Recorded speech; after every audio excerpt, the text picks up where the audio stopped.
In an action figure review, absolutely no one asked anyone to make one of the least popular figures, probably.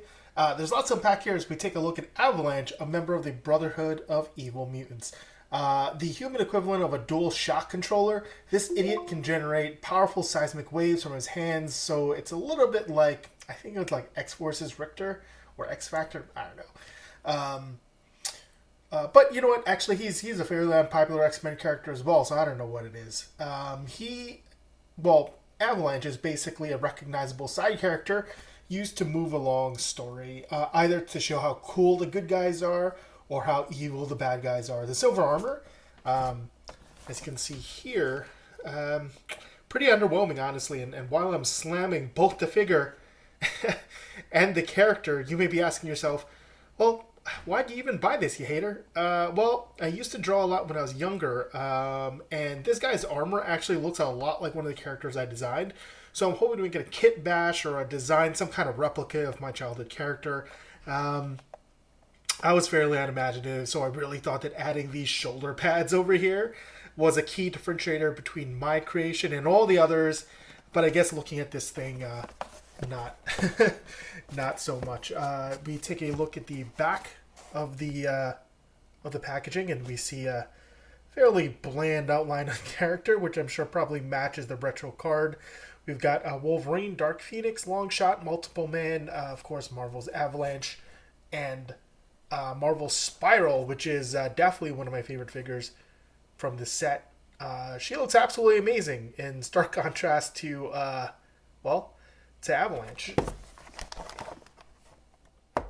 According to the sell sheet, with over 80 years of entertainment history, Marvel has become a cornerstone of fan collections around the world, with the Marvel Legends series fan favorite, Marvel Comic Universe, and Marvel Cinematic Universe characters designed with premium detail and articulation for posing and display in collections. And as you can see here, I don't know if this is the best pose I could have came up with. Probably not. Marvel's Avalanche joins Marvel Legends with his premium 6-inch scale figure inspired by classic Marvel comics. Now, the Marvel Legends series, Marvel's Avalanche figure, boy, that's one way to write the sales sheet, right?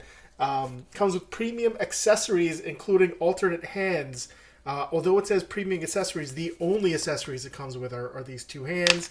I've already swapped one out because it's got like an open hand kind of deal. You can see, I mean, it's fairly standard. It's kind of a good figure to pose. It's sturdy. I'll give it that. This Marvel Legends classic Avalanche figure comes in the retro style packaging, which we saw to recreate the classic Marvel Legends releases. When talking about articulations, we've got swivel hinge ankles, boot calf swivel, double hinge knees, which are pinned, swivel thighs, ball jointed drop down hips, swivel waist, ab crunch waist, standard ball jointed shoulders, ball jointed head, swivel hinge shoulders, double hinge elbows, which are also pinned, and swivel hinge wrists. So maybe if you paint the silver with something else that looks more premium, it would be better. But still totally not a fan of these swirled silver effects. It's difficult to see whether the camera would pick them up well because the light actually shines off it pretty nicely, but when you're just looking at it under standard light, you can see the swirls pretty significantly. I feel like my camera did pick it up, which is good. I'm fairly certain that this is actually the closest they could come to making a shiny looking gray without it being flat. But I feel like I could argue I would rather have it being a flat gray. Again, I sort of understand it. It's probably difficult to mix the paints in a certain way without having it be an extra paint application in order to save a little bit of money. So I get that from, I guess, like a production standpoint, right? As for the character I created as a child, I totally forgot what the color scheme was because I just generally never colored my own stuff. I just kind of penciled it in and made little comics out of that. But I do believe in my mind, at least the way I'm remembering it, was the armor was silver. So the figure can probably stay basically as is with maybe some touch-ups. I don't know whether I used the blue ever. I want to say it was red. But but you know, whatever. Anyway, it's my imagination. Doesn't really matter.